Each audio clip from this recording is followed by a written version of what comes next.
গিলে রাখিস তোর চোখে, তোর চুলের ভাঁজে মেঘ বেঁধে রাখিস, পায়ের ডোকে আটকে রাখিস মহাকাশ।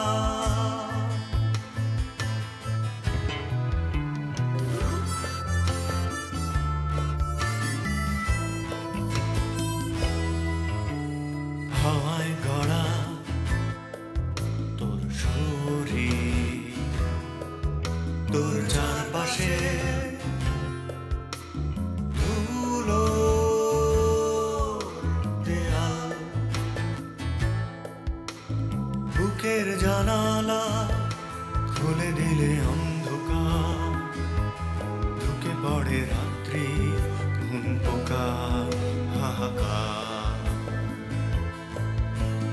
পাথর চোখ তবু স্বপ্নে মাখামাখি তোর কারতা, আমি স্বপ্ন প্রেতাত্মা তোর খুব কাছে একলা একা। শোন, এই সিনেমায় একটা সিকোয়েন্স আছে, এই প্রসেনজিৎ খালি গায়ে শাওয়ার নিচ্ছে, ওর খোলা পিঠে শাওয়ারের পানি পড়ছে, কিন্তু সমস্যা এখানে একটা হয়েছে, ওর পিঠে একটা কালো দাগ আছে, এই দাগটা দেখানো যাবে না। এখন আমাদেরকে ডামি ব্যবহার করতে হবে, আর তুই হচ্ছিস আমাদের সেই ডামি।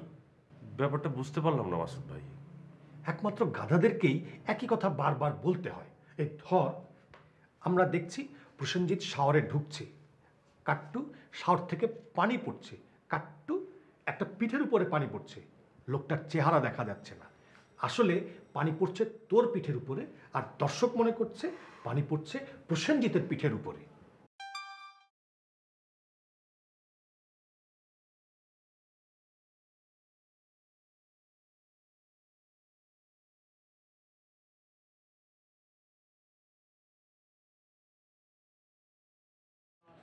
যাও, এই শোনো, বাবার কাছে আসছো বলে যা খুশি তাই করবা তা কিন্তু করতে পারবা না। বেশি দুষ্টামি করবো, মাইর খাবা কিন্তু।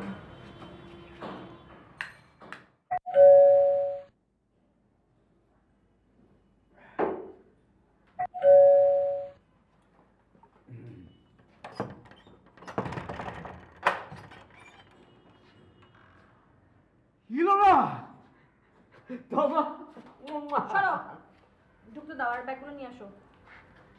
তোমা আসো।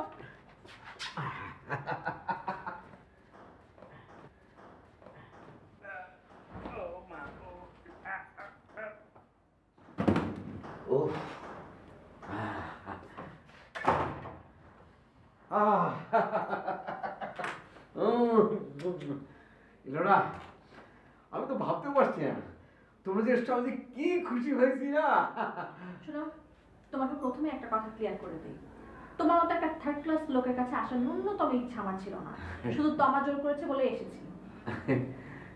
বাচ্চাদের কাছে তো আর কোনো ফার্স্ট ক্লাস থার্ড ক্লাস নেই, এটাই ভরসা, সবাই ফার্স্ট ক্লাস।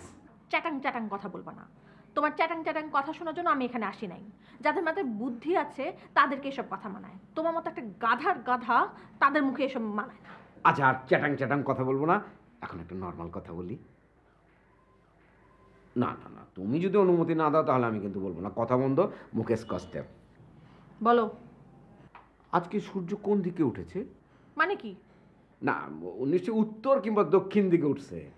যদি পূর্ব দিকে সূর্য উঠতো তাহলে তুমি তোমাকে নিয়ে দুটো ব্যাগ সহ এখানে এই বাড়িতে আসতে না। আর ব্যাগ দুটো দেখে মনে হচ্ছে এখানে বেশ কয়েকদিন তোমার থাকার প্ল্যান আছে, তাই না? আমি যাব, একেবারেই যাব। তোমার মতো একটা গাধার থেকে অনেক দূরে। আমার কানাডা ইমিগ্রেশন হয়ে গেছে, আমি চলে যাব।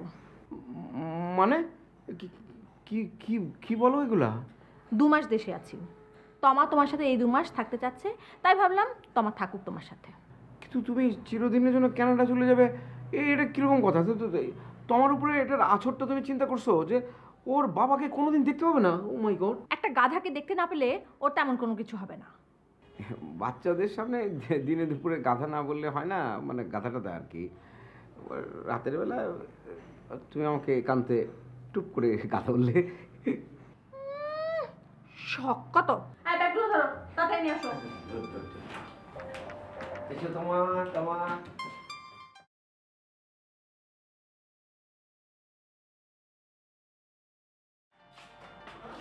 আরে আরে আরে কি করছিল ওরা? আরে এটা তো গেস্ট রুম। আমাদের রুম তো এইদিকে। এই 3 বছরের মধ্যে তুমি সমস্ত কিছু ভুলে গেছে? না, ভুলি নাই। এবারে আতির পাতির প্রতি ইঞ্চি আমার মুখস্থ। তুমি কি ভেবেছো আমি তোমার সাথে এক রুমে থাকবো? কোথায় থাকবা? তুমি কি গেস্ট নাকি যে গেস্ট রুমে থাকবা? এই যে দেখো, এই তোমার ঘরের যে আয়নাটা যেখানটা ছিল আমি ঠিক ওই জায়গাটায় রেখে দিয়েছি, বুঝলে? ঠিক আছে, আমি আমার রুমে থাকবো। তুমি কোথায় থাকবে? আমি কোথায় থাকবো মানে? আমরা একসাথে থাকবো। তুমি আমার সাথে থাকবো। আমি খবরদার এই কথা মুখেও আনবে না। আমি আমার রুমে থাকবো, তুমি গেস্ট রুমে থাকবে। তোমার ভেতরে যাও। কি? আচ্ছা, আমি নিয়ে যাচ্ছি।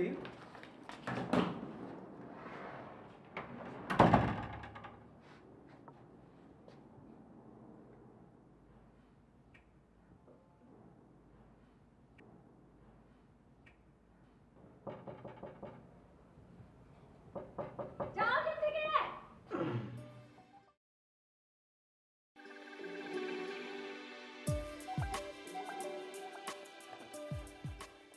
শুধুই দর্শক, আপনাদেরকে আমরা এমন একজন মানুষের সাথে আজকে পরিচয় করিয়ে দেব যিনি একাধারে কবিতা এবং সিনেমায় বিশেষ অবদান রেখে চলেছেন।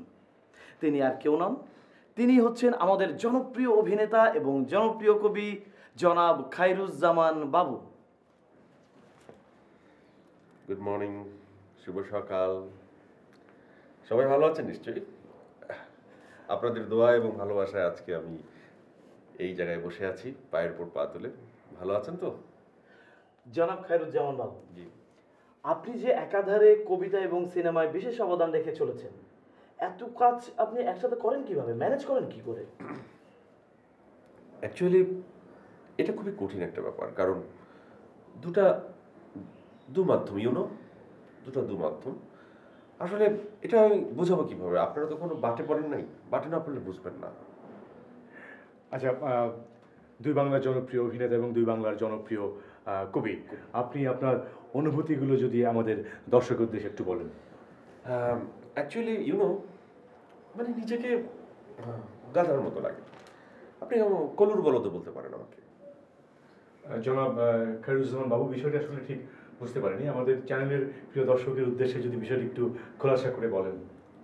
অ্যাকচুয়ালি মানে দুটো আলাদা মাধ্যমে কাজ করা খুব ডিফিকাল্ট। সারাদিন ধরেন শুটিং করতে হয় নায়িকাদের সাথে, এনিওয়ে, তারপর রাতে ধরেন আবার সারা রাত কবিতা লিখতে হয়, সারা রাত ঘুমাতে পারি না, সারাদিন পরিশ্রম করতে হয়। এতে করে যেটা হয় যে আসলে নিজের জন্য কোনো টাইম থাকে না। মানে গাধাদেরও ঠিক একই অবস্থা, গাধারা কাজ করে যায়, উপভোগ করতে পারে না। আচ্ছা জনাব খায়রুজ্জামান বাবু, আপনি কি আমাদের দর্শকদের উদ্দেশ্যে বলবেন আপনার প্রথম কবিতা লেখার অনুভূতি এবং প্রথম সিনেমায় অভিনয় করার অনুভূতিগুলো? আসলে হচ্ছে কি, মানে আমি তো আসলে বলতেই চাই, কিন্তু এই যে ফোন এসে গেছে। এক সেকেন্ড। হ্যাঁ বলেন। আমি একটা ইন্টারভিউতে আছি। দেন দাদাকে দেন। প্রসেনজিৎ। হ্যাঁ দাদা, সরি দাদা, আমার একটা ইন্টারভিউ হচ্ছে তো লাইভ। আপনার কথা বলছি অবশ্য। দাদা আপনি থাকেন, একটু ওয়েট করেন, আমি চলে আসবো। ঠিক আছে দাদা। হ্যাঁ হ্যাঁ, নমস্কার। প্রসেনজিৎ কথার আগে পরে নমস্কার, খুব আদাব শ্রদ্ধা করে। মানে আমি তো বলতেই চাই, আসলে ওই ওপার বাংলার নায়ক প্রসেনজিৎ এসে বসে আছে স্টুডিওতে। খারাপ দেখা যায়, শত হলে আমি যত বড় সুপারস্টারই হই, সে তো আমাদের দেশের অতিথি। সো আমার চলে যেতে হবে অ্যাকচুয়ালি। আমি এখন কথা আর বলতে চাচ্ছি না।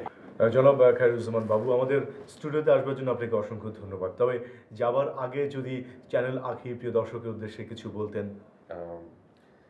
প্রিয় দর্শক, আপনারা মানুষ হন, ভালো হন, আমার মতো গাধা হয়ে থাকেন না। আর চ্যানেল আখির কর্তৃপক্ষের কাছে আমার কিছু কথা বলার আছে। আমি কি বলবো? অবশ্যই বলবেন। আপনার কথা শুনে আমাদের টেকনিক্যাল স্টাফ, ক্যামেরাম্যান, ব্যাক এন্ডে যারা কাজ করছেন তারা ভীষণ খুশি হবেন। চ্যানেল আঁখি আমার খুব প্রিয় একটি চ্যানেল।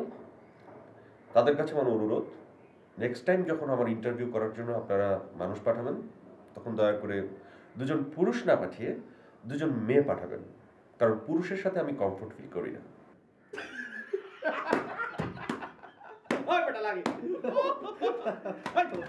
চ্যানেল আঁখি একজন সুপারস্টারকে মারা হচ্ছে। চ্যানেল আঁখি চ্যানেল ও তুই পারিস। আরে বেটা পাড়াবাড়ির কি দেখছিস? আমি আগে যাই না, মাসুদ ভাইরে পুরা নাকের জল আর চোখের জল এক করে ছেড়ে দিব। তুই এরপর যাবি এখানে? যাবো না মানে? আরে তোরা চাইলেও যেতে পারিস, কোনো সমস্যা নাই। প্রসেনজিতের পিঠের অ্যাক্টিং বলে কথা। অ্যাক্টিং কারে বলে, কত রকম কি কি পিঠের এক্সপ্রেশন কি হতে পারে, কালকে হারে হারে সব বুঝাবো। ওই মাথা মোটা ছাগল, তোর বাসার সবচেয়ে বড় বাথরুমটা কোন দিকে? কেন, তুই বড় বাথরুম দিয়ে কি করবি? বল না, প্র্যাকটিস করতে হবে না? এটা একটা ক্রিয়েটিভ কাজ না? হোক না পিঠের এক্সপ্রেশন, এটা নানান ভঙ্গিমায় নানান অ্যাঙ্গেলে আমার পিঠ কোন দিক থেকে ভালোবাসে, ডাইনা না বা, এগুলো সব চেক আপ করতে হবে না? বুঝার ব্যাপার আছে, তুই বুঝবি কি ক্রিয়েটিভ কাজ। বাথরুমটা কোন দিকে? এইদিকে বাথরুম, যা। গেলাম।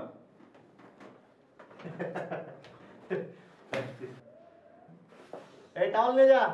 দে। শালা কিন্তু পারে। এই থাক, আমি গেলাম, অনেক রাত হয়েছে, অনেক দিন পর একসাথে মজা বললাম। থ্যাংক ইউ দোস্ত, গেলাম। দিবা কেমন আছে রে? ভালো আছে? এখন আমার সাথে কথা বলে না, ফোন দিস, ঠিক আছে? গেলাম। ভালো থাকিস। হয়তো ঝটা নষ্ট কেন? তুই যা খুশি তাই কর, সারা এলো। পানি গরম করে দে আমার বেটা, উপর থেকে পানি ঢালতে হবে। বড় পড়াতেছে ফ্রিজ থেকে, তারা। এই বেটা ঠান্ডা পড়ছে। ওরে আগে তাড়াতাড়ি বাড়ি থেকে বের কর। গেলাম আমি। তোর মেয়ে মানুষ পড়াইতেছে পুরুষ বাদ দিয়া।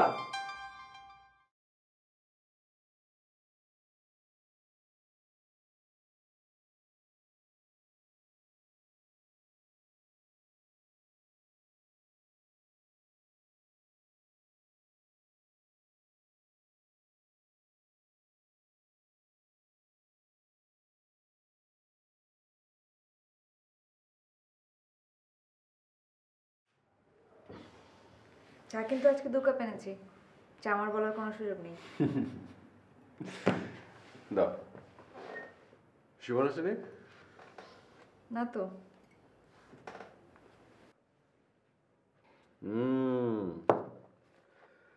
দেখেছো, সুমন কিন্তু ঠিকই লাইফটা এনজয় করছে, ডেফিনেটলি সাফকাতের সাথে আছে। আর তুমি তুমি কি করছো? তুমি আমার জন্য চা বানিয়ে নিয়ে এসছো, ভেরি ফানি। তো আপনি আমাকে কি করতে বলেন? রান্না বান্না বাদে যে কাজ করতে তোমার সবচেয়ে বেশি ভালো লাগে সেটা করো, জাস্ট ডু ইট। আচ্ছা শোনো, কালকে তুমি আমার সাথে বেরোতে পারবে? কোথায়? একটা ফটোশ্যুট করতে হবে। কেন? কেন মানে? তোমাকে বললাম না মডেলিং করার কথা, তোমাকে মডেলিং অবশ্যই করতে হবে এবং সেজন্য ফটোশ্যুট করা অত্যন্ত জরুরি। ছোট থেকে বড় বিভিন্ন লেংথের কস্টিউম নেবে, ওকে?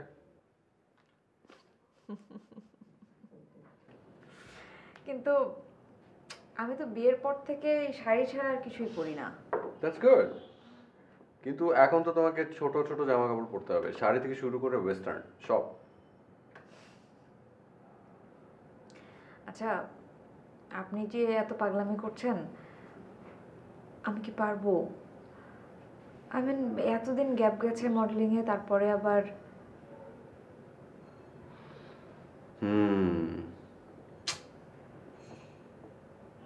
না, পারবে না।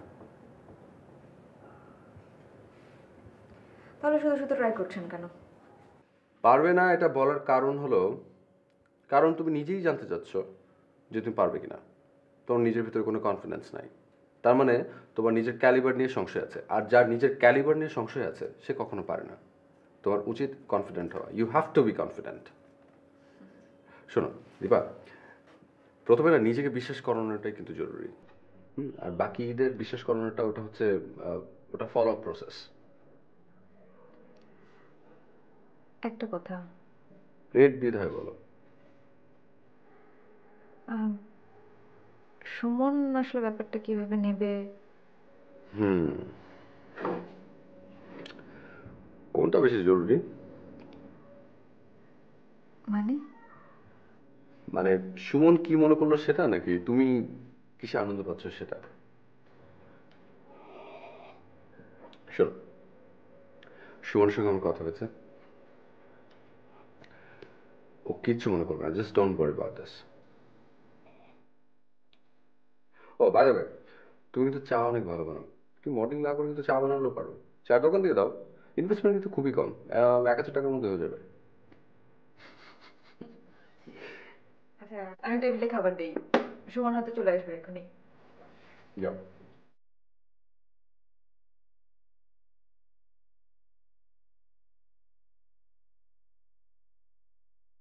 তোমার অতীত যত দীর্ঘ ছিল, ভবিষ্যৎ তার চেয়েও দীর্ঘ হবে।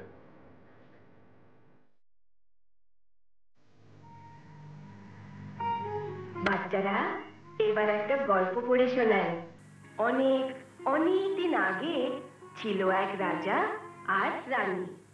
তারা ছিল খুব সুখী, কিন্তু হলে কি হবে, মনে তাদের দুঃখ ছিল। তাদের দুটি ছেলে ছিল, কিন্তু কোনো মেয়ে ছিল না। এক রাতে হলো কি, ভীষণ তুফান শুরু হলো। একটা ছোট্ট মেয়ে হঠাৎ এসে রাজবাড়ির দরজায় ডাকাডাকি শুরু করলো। ভেতরে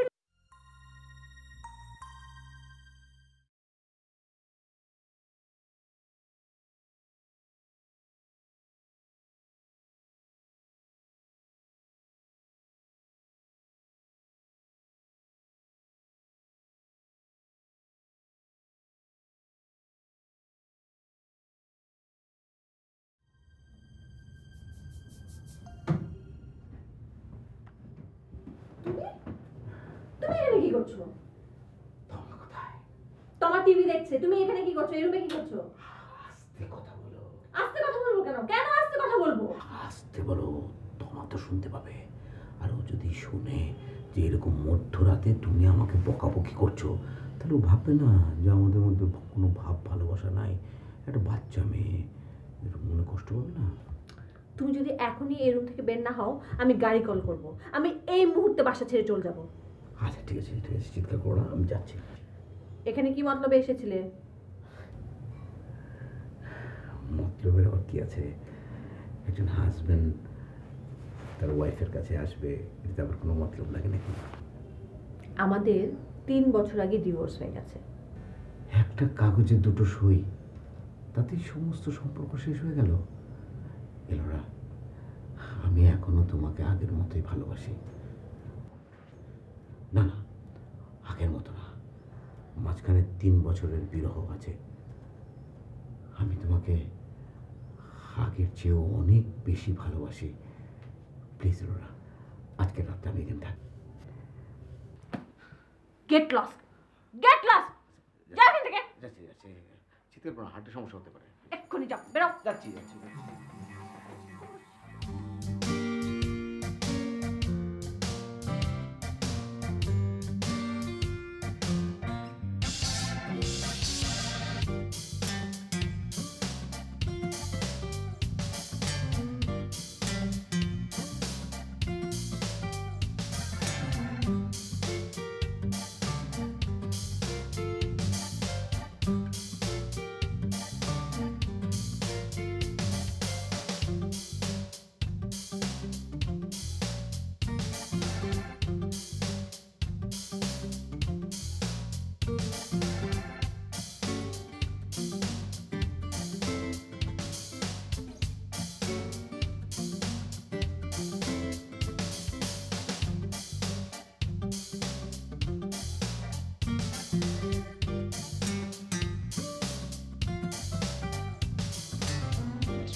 দেখাচ্ছি মজা। খবরদার বলছি, আমি ছাড়া অন্য কোনো রুমে থাকবি না, ঠিক আছে? মা, তুমিও তো আমাদের সাথে টিভি দেখতে পারতা। চুপ, একদম চুপ। মা, তুমি, আমি আর বাবা সবাই একসাথে মিলে টিভি দেখলে কত মজা হতো না? খবরদার বলছি, একদম খুন করে ফেলবো। আর যদি বাবার কথা বলিস, যা ঘুমা, যা। ফাজে, বাপ যেমন ফাজে, মেয়েও তেমন।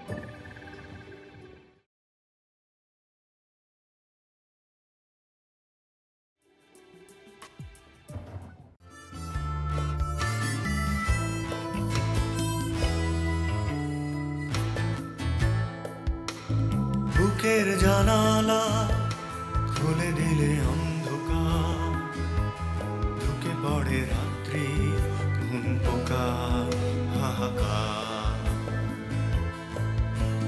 পাথর চোখ তবু স্বপ্নে মাখামাখি তোর কারতা, আমি স্বপ্ন প্রেতাত্মা